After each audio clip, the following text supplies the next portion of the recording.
Hi, everyone. This is Josh Ziefel, Dean of the College of Ministry at Northwest University, and welcome to Live Long and Pastor.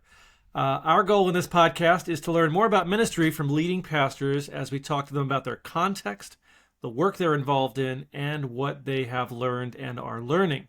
Along the way, I hope you'll be invigorated, challenged, and for those of you who are pastors listening in, encouraged towards longevity in ministry as you live your calling in your life. So, my guest today is Dr. Jeffery Portmann. Hi, Jeffrey. Hello, my friend. How are you? Good. You're coming to us from a closet today, right? We are literally moving. So I relocated to Washington 6 weeks ago, and we're part of the team there at Gateway Church. And yet, Joanne, my wife, is a principal, so she finished up the school year here. So I flew back the other day, and there's literally movers at our house right now. This was the only quiet space, and so I'm in our closet. Hey, that works for me. When I first saw him, I thought he was in the garage. So I guess that's a step up from the closet. Yeah, so the garage is too loud. I already tried there. So Jeffrey, we'll talk a lot more about this in just a few minutes, but you are now at Gateway Church in Poulsbo, Washington, right? Yes. Yeah, and how long now? It's just been a couple months since you've returned, because you grew up at that church, right? Yeah, so when I say we, I've been there. Joanne's joining me now, but we've been there 6 weeks, full weeks, and it is incredible. I did grow up there. I considered and have considered Gateway, formerly Christ Memorial Church, but I love Gateway. My home church, and so I can point to the spot at the front where I've had so many encounters with Jesus and people pray, and Joanne and I got married there at Gateway. So there's so many, we have such a beautiful, rich history with the church in the community. Yeah. And we feel the best way to describe, Dr. Z, how we feel is grateful for this opportunity. Yeah. Well, I look forward to in just a couple minutes digging a lot deeper into all of this. So first of all, this is a new podcast, and I'm trying to figure out like some things to ask people that are standard questions. So first we'll start off with something funny, I guess, which is this. Okay. You're a pastor, and if you had to choose a fictional character to describe yourself as a pastor, could be from television, film, novels. Which fictional character would be the person that represents you? Okay, so the person I've had people say I remind them of the most is Mr. Incredible. And I think they're saying it as a compliment, but I only remember the scene where he can't get his belt done, and I'm like, I relate to that. I'm in a little bit of a fluffy season, but so that'd probably be my first answer. I don't know that I feel like him, but all right, parts of it for sure. Want to help people. And, family unit, all of those things that would mark him. And then sometimes you can't get my belt all the way done. Well, your rest of your family are kind of like superheroes too. So I guess that works. That's right. Yeah. I like that. So let's dig a little deeper here. Before we start talking about the transition process at Gateway, tell us a little bit about your call to ministry. How did you... You can go as brief as or as in-depth as you like here, but what is your call to ministry? Yeah, so interestingly, since I was a little boy, I loved people and I loved the Lord. And of course, those have grown, and I didn't really love the Lord the way that but even early on, there was this inkling towards, man, I really love people. I like people. I love the Lord. I'm so grateful for him in my life, and maybe I can connect those two, right? And so I think athletics was probably one of the first indicators of some of the leadership gifts. And I think part of it is the divine design. And then, of course, lots of it's developed and mentors and apprenticing. But that call specifically to ministry was my sophomore year of high school in a drama class. Wow. Now, I took drama. I was an athlete in school, but I took drama for easy credit. Okay. All right. Truth be known, right? And Mr. Davis, who was not a follower of Jesus at that time, I don't know if he is now, but he asked us to pull out a piece of paper, write down where you think you'll be and what you think you'll be doing 10 years from now. Okay. Give me an address that you think I could send it to then.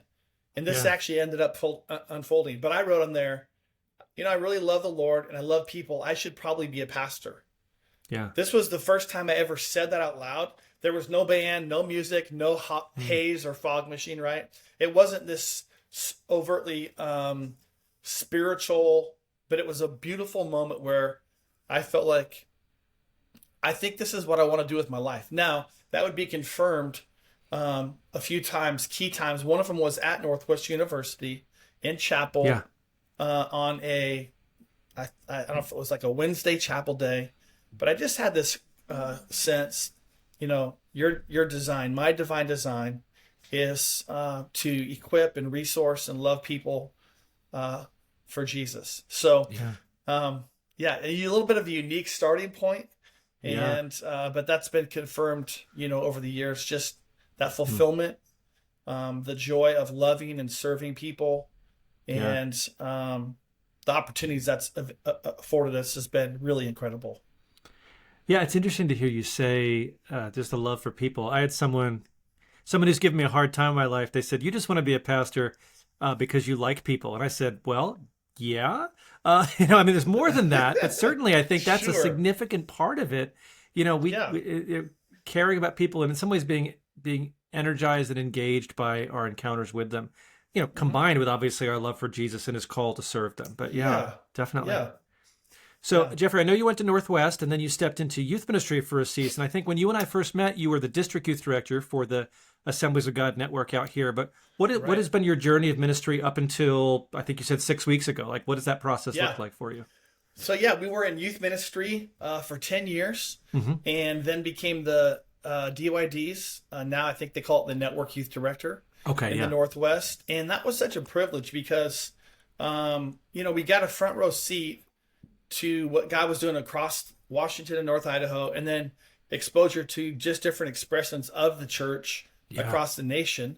We also got to help people take their next steps in leadership and saying yes to Jesus and what it looked like to make disciples. And so, and I got to be a part of one of the best teams I've ever been a part of with Les Welk and Mel Ming and Dave Cole and Don Ross, and then Kevin Gear, who's one of my close friends now, Steve Mills, like this incredible Jody Dietrich. I mean, these voices of men and women who just breathe life.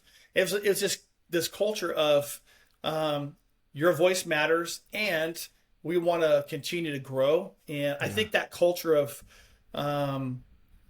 lifelong learners was one of the things, innovation. And so we got to be at the network for 12 years. The last two, we served as church planting directors. And it was funny, Les Welk met with me and we had dinner together, which was not unusual. We connected regularly. But at this particular one, he looks across the table there at Issaquah at the Fish House, and he says, "Hey, I'd like you to become the church planting director." And I'm like, because at that point I said, "Les, I've never been a lead pastor and I've never planted a church." And he said, but you can build teams.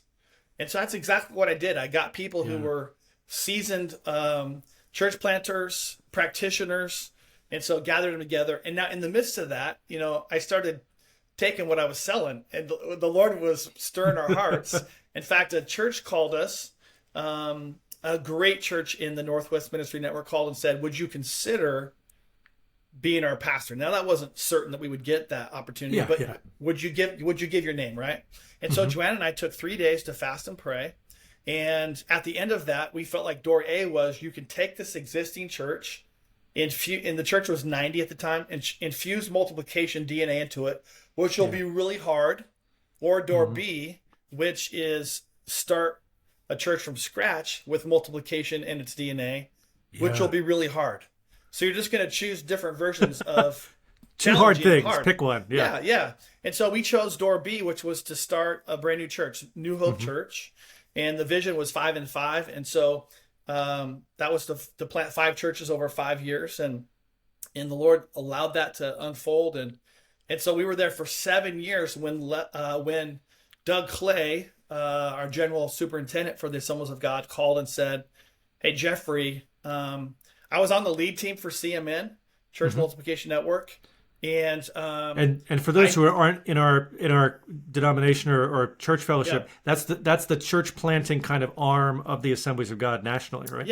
Yeah. And so I was on the lead team and on a field team they had. So I knew we were going to be getting a new director. And I was praying, and when Pastor Doug called, I said, I have 3 great names for you. And he said, well, that's nice, but I'm not asking for names. I want you to consider stepping into this role. Yeah. That, Pastor Josh, that surprised me. It was never on my radar. What Joanna and I would say is we're trying to be good at our current assignment. Yeah. So I'm not looking for something. I just like, Lord, let me steward the window of opportunity that you've already given us. So long story short, we became the church planting directors for the Assemblies of God. And it was, again, another front row seat to what God's doing across the nation and around the world. And so we did that for 4 years. And I'll finish with this. Here's my long answer to your short question. But we finished with, Joanna and I were walking in our neighborhood. And for about 7 months, we prayed this prayer. Lord, what is us, her and I, together at our best in this next season? Yeah. And the answer to that was not that I'd be on the road half the time, as much of a privilege and joy as that was. And so that meant we were going to look for a new season and assignment, but we didn't know what opportunities would open up. So that's our I know not short, but a snapshot of our ministry trajectory. And so for the Lord to open the opportunity for us to be at our home church, which I haven't attended there since I was 19. Wow. And fast forward, I'm 53 now. And yet it's just this beautiful, he's orchestrating. And so that's an overview of our ministry snapshot. So when you began to answer this a little bit when you talked about you and Joanne kind of discerning next steps, but I'm sure, and actually before we started recording, you mentioned this briefly, you've got a number of people probably that have asked you, man, You've left the world of day-to-day pastoring. You're in the national office. You have a national platform and voice and influence. Why the return to local church pastoral ministry first of all, after a number of years out of the lead role, but also after being in a very different kind of model? So how have you thought about that? Like why the return to the local church pastoral? Yeah, because we never, ever lost our passion and love for the local church. So I say this all the time. The local church is where it's at. And that's not minimizing any network, district, university. Those are all critical parts of resourcing and training and partnering with the local church. So that's like mission critical. And I've been shaped by all of those institutions and organizations. With that said, I can't invite my neighbor to my office at the national office. And I want to be a bringer. Now we did invite, we immediately plugged into a church, but we just love the local church. I think some of it in our wiring and my divine design is to pastor and be with and connect with and I guess one of the other things is I never aspired, and I don't now, for a position. I don't have a man, if I could just do this. I'm like, Lord, you've been so gracious to us already. I mean, so my lights just went out, so hold on. Oh, you're back. They're back. I'm in. There you go. The school decided to save money, so they put in these motion sensor lights. So if I'm very still for a long time, they shut off. So yeah. Hey, good stewardship. Difficult. Exactly. Look at us with our resources. So anyway, continue on. Yeah. Yeah. So I jokingly say to my friends, well, now that I'm back in ministry, and not that I wasn't before, but it's tongue in cheek. But I love casting vision, building teams, teaching and preaching. And I don't have to be the guy with the mic, but I want to create environments and create space for other people. And that there were expressions of that in my former role. And again, I love the Assemblies of God more. I love church multiplication more, not less. And I was never going to die there. I mean, that's not my final position. I have 20 plus of my best years, and I want to invest them in the local church. So, we're fired up. Like full 6 weeks in. Yeah. And so we have, ask any question. We have it all figured out, and everything's going amazing. Okay, so I do have questions because I've only kind of observed the process from the outside. So is this a situation where, because I know there's been a long time pastor there, and now you're coming in, and the idea is that there'll be a transition process. Is that the situation? Tell us a little bit about that. What does that look like at Gateway? Yeah, and every one of those is unique, right? So for us at Gateway, Pastor Tom Dushman, who was already one of my pastors. So I'm the fourth lead pastor at Gateway Church since 1955. Wow. So there is a long tenured legacy type leadership that I am the beneficiary of and stepping into that shadow in a good way. Pastor Tom has been there 36 years. Wow. Yeah. And so I am now serving as the lead pastor. Okay. In practice, it will be voted on as a church on August 11th. Okay. And the 17th, should that go well, will be or the next Sunday. What is it? Yeah. Yeah. So the next Sunday will be introduced as lead pastor. So I'm functioning as the lead pastor. I'm leading the team, the board. I'm leading, and yet we're arm in arm. He's such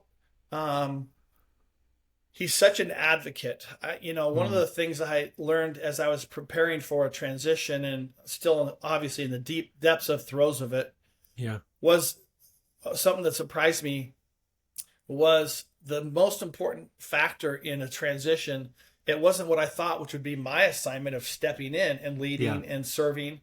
Actually, the most important 1A is the outgoing pastor. And Pastor Tom and Jen have been, honestly, I don't have anything to compare it to, but I can say for Joanne and I, they have been a wind in our sails. They're advocates. They're holding like this instead of like this.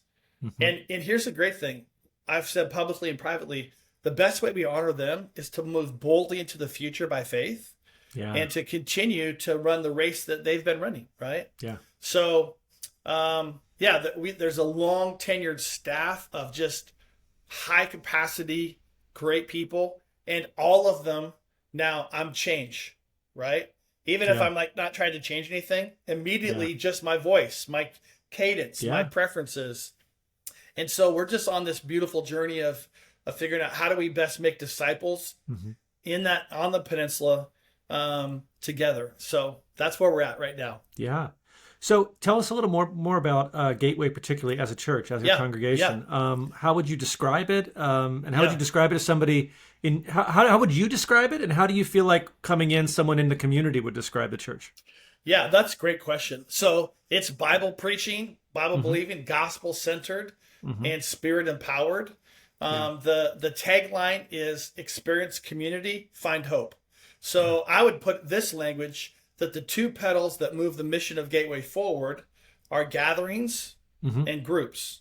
And we take that from the book of Acts. They met together in the temple courts and from house to house, right? So there's corporate, and then there's a smaller setting, where there's more interaction. You can't really ask a lot of questions typically during the service. So, but how people would describe Gateway is they're community oriented, they're gospel centered. Like I met with one of the city officials who is not a follower of Jesus. She is Jewish. And one of the things she said, as Pastor Tom and I met with her, she said when there was a situation in the community, the first place she knew to call was Gateway and talk to Pastor Tom. Wow. And so Pastor Tom has forged in the community. We say it this way: is people will often see the gospel before they hear the gospel. Yeah. And how Pastor Tom and the team have led, they've modeled gospel living. And so the community has responded to that. And I think, there's stuff like there's so many things we're engaged with in the community that it's easy for people to know that they genuinely care, and that's we genuinely care. And that people get glimpses of the goodness of God, I think, in interactions with our church family. Yeah. It's interesting to hear your answer to that question. I think one of the reasons I might ask that question is you've probably heard this story from Kevin 100 times, is when Kevin Gear, who pastors in Kalispell, who we both know, went in to Kalispell unknown as the new lead pastor. He went to the local Starbucks and said, "Hey, what church should I go to in town?" And the person named all of these churches, but they said, "Don't go to this one church," and it was his. That's right. So he knew what he. Go ahead. I said he knew the challenge that he had ahead of him.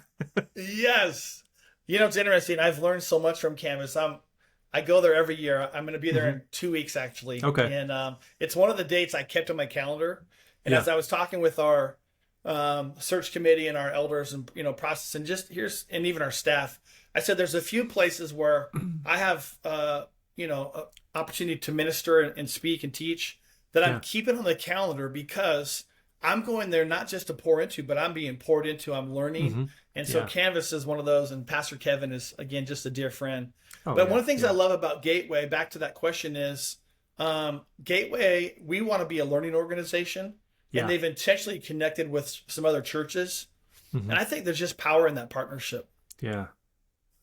Yeah. So I guess connected to that, as you and Joanne are stepping into this role, what excites you the most about what you've begun here at Gateway in the next 6 months, the next year, the next few years of this role? Well, so, Joanne and I believe we exist for two things: to present hope and develop people. Yeah. And this is an opportunity for us to live those values out. Those are like our out of bounds markers, right? With such clarity and there's great fulfillment because we've had the rhythm of being lead pastors and leading a multiplying church before. Like, we know what is us at our best. And I feel like this also answers that prayer of what is us together at our best in this next season. And so I'm excited just that we get to partner together in ways that the other assignment didn't necessarily, it wasn't designed for that, right? Yeah, Not in a bad way. It's just that's not the rhythm of that role.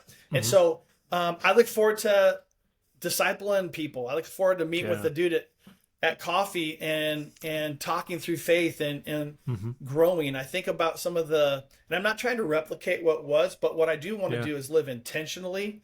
And that is that you're helping people take their next step in their relationship with Jesus. Yeah. And so I love building teams, and I'm fired up for that. That's something that just comes alive in me. We will be and have been a multiplying church. And so I'm excited about asking, first of all, you have to have continued health at the home. There's some real critical, I would say, just a rubric or framework that we would have to have in order to be ready to multiply. But even those steps along the way of fostering what already is, but like taking it to places we've never been, that invigorates me. And my parents live in the community. They're they're a part of the church, which is one of those little bonus things. Yeah. And they have a network of friends that they're on mission too. And so I get fired up. I love the community, and it's if you've been to Missouri, it's really pretty, and there's some great things. The best part of every place is people. Yeah. And I would say Poulsbo is beautiful, like just beautiful to look at even. And so I'm fired up about the opportunity to spend the next 20 years of our life just loving, serving, and leading with just that wind at our back. We go again with the lights. It's okay. That's actually my cue to talk less. I guess if I'm not moving. Yeah. So okay, let me flip the question around on you. So okay, you've been out of the lead role for how many years now? 4 years. Yeah, 4 years. Yep. And obviously you're in it's your home church, but you haven't been there regularly for a long time. Oh yeah, holidays. Coming in? What do you know that you have to learn, or you've had to learn coming into this role? Oh man, so I have to learn to listen in a more intentional way. Yeah, it's one thing to teach that the best leaders are question askers, not answer givers. Yeah, and yet to live that out, and that I'm coming in as a student. Yeah, it's such a great church already. So I'm not coming in as anything. I'm coming in as the next chapter the Lord's writing. Yeah. And so asking the Lord, what are gifts that are unique to me or us that you want to leverage or lean into for us to continue to live out the vision of the church? And so I think one of the things I have to learn is patience. Joanne and I were chatting. We FaceTimed a lot because she's lived in Missouri. I've been in Washington. She's visited 3 times, but it's not the same, right? The day in, day out interaction. So she reminds me many, many days, be patient. let stuff breathe.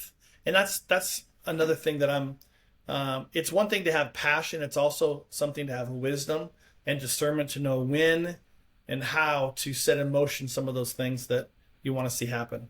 Yeah. Okay. Yeah, and I'm sure along the way, as we all do, you'll learn some new things you have to learn as every week goes on. Well, one of my lines with our team is, I know that I don't know what I don't know, but I need you to help me to know it. So it's like, I realize in many things I don't have a clue. So just so you know, I know that I don't, right? And yet there's some things I have clarity on. So how do we, they've been so gracious with me. Good, good. How many full-time staff members or staff pastors do you have there at Gateway? Yeah, so there's 13. Okay. And we also have, Gateway has a school on site, and then we have another, and it's actually now coming under the full umbrella called Crosspoint School. And so it's K through 12. There's 400 students. Oh, wow. And a ton of staff. And so we also have a counseling center with 4 locations. Awesome. So there's a lot of incredible expressions of the church in the community, and so yeah. So thinking beyond just Gateway to your time all the way back to the very beginning of ministry in pastoral roles, what are some of the most unexpected things you've learned in ministry or as a pastor? What are some of those things for you? I think the goodness of God. Mm-hmm. I think it's unexpected for people to love and lean in. It's just unique. When I say unexpected, in some ways I get surprised at people saying yes, and yet the greatest leader ever, Jesus, who didn't have to have a team, had one. And so what he did is obviously he is our he's the Savior, he's our Lord, he's our model. And I think about the people that rallied around him. I'm surprised at times at the capacity, the kindness, the generosity, and not because I don't think that it's appropriate, because I don't think there's anything better to invest in than the mission of God through the local church. And yet I still find myself going, man, the number of hours and investment in of a volunteer. And I also know that when you serve, you grow. When you serve, you're part of something. So, but I'm also still, I don't know, I'm still amazed at just the people who, the way that they've leaned into, not just here at Gateway, but in various other seasons. Yeah. And yet I think Alan Hirsch calls it communitas. And it's the shared struggle around a common goal that's bigger than you. Yeah. And I think there's something about that, whether, the metaphor would be soldiers in the foxhole. They have this shared experience, right? Yeah. And so but I'm also, I guess, I don't want to ever lose that totally, but I'm amazed that people keep saying yes and leaning in. And that just brings me a ton of joy.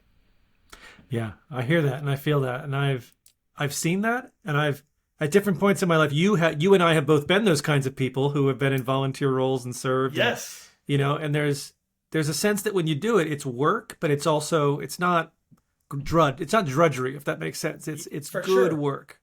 Yes. Yeah. So, this is I don't want you to be humble here. I want you to be honest with me. So one thing I'm interested in when I talk to pastors is asking, like, what are the particular giftings that you think God has given you for the ministry he's called you to? So what is a particular gift or gifts that you think God has given you as a church leader, as a pastor? I think I have an ability to create space for people and leverage whatever opportunity or assignment the Lord has given me. Yeah. Platform is not in the appropriate sense, platform's right. You have this opportunity. Yeah. And so I think that goes back to, I was always the captain of every team I was a part of. And I wasn't even always the best player. Right. And so, but there was opportunities and I think some of that is because I'm great. I actually find great fulfillment in watching other people succeed or win. Yeah. And it's that shared I want to play, but I also want to have you have an opportunity. So I think the Lord's gifted me in some regards in engaging other people and building teams. I think the Lord has helped me to have a lexicon or language that articulates clearly. So we say vision, it has to be clear, compelling, and consistent. I mean, I think those are helpful. And when it's not, you know it. When it is, you know it. And so we're working towards that even at Gateway. It's not that they don't have clear, compelling, and consistent vision.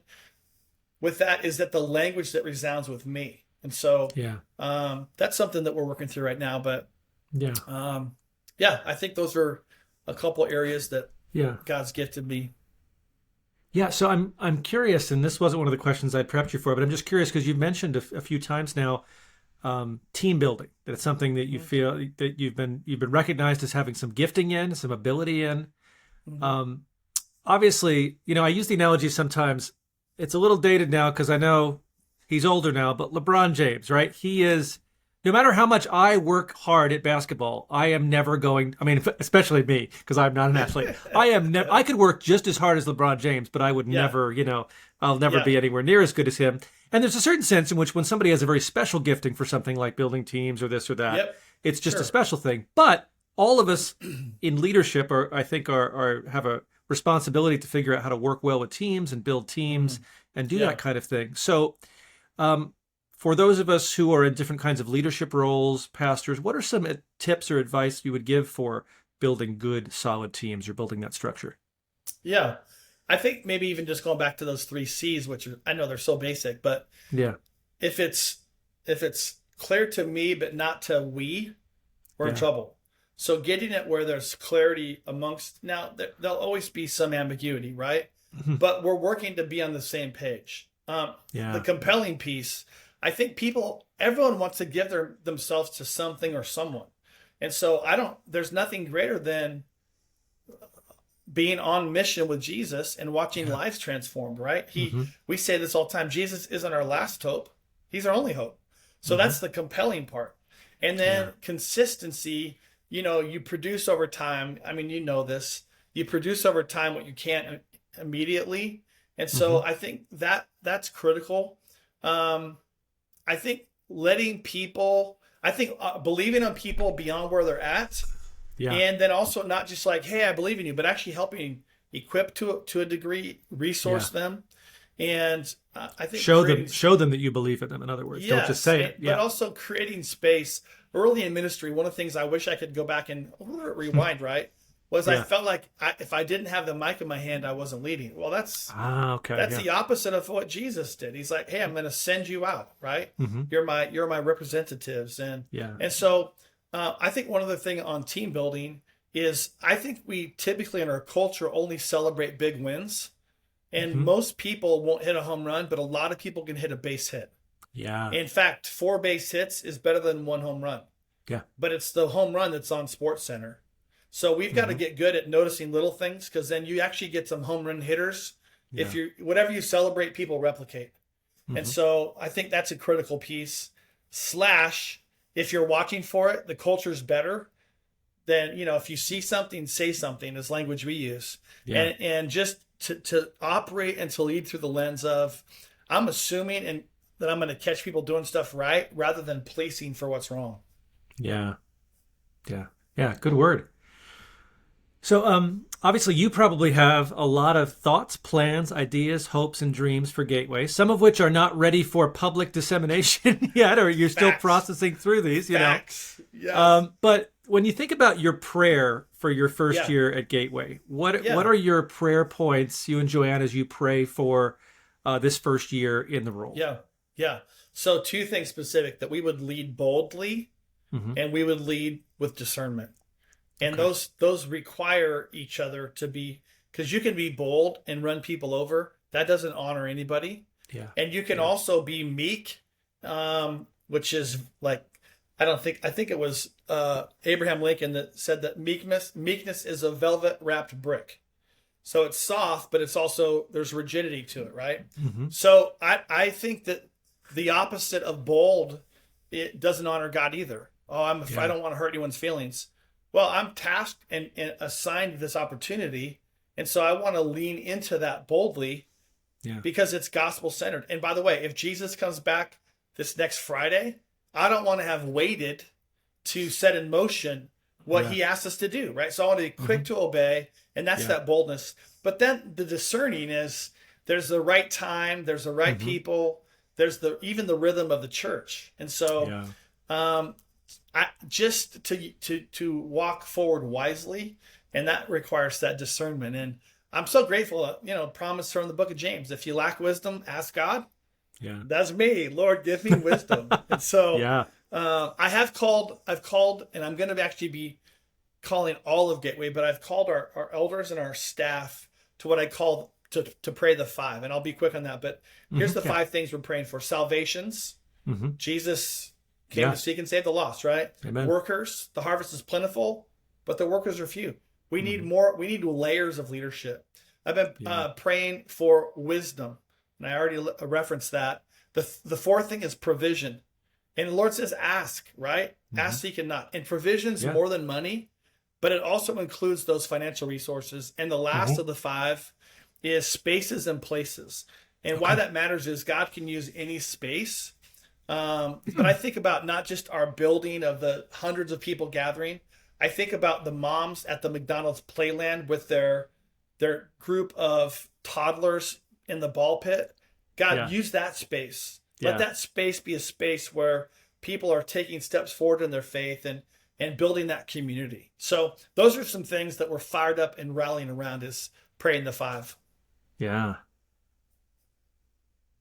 Okay, well, as we come to a close here, and again, this is the first one of these I'm recording, so I'm figuring out my rhythm here. I kind of have two questions that I'd like to close with, and then give you a chance to add anything else in that you'd like to.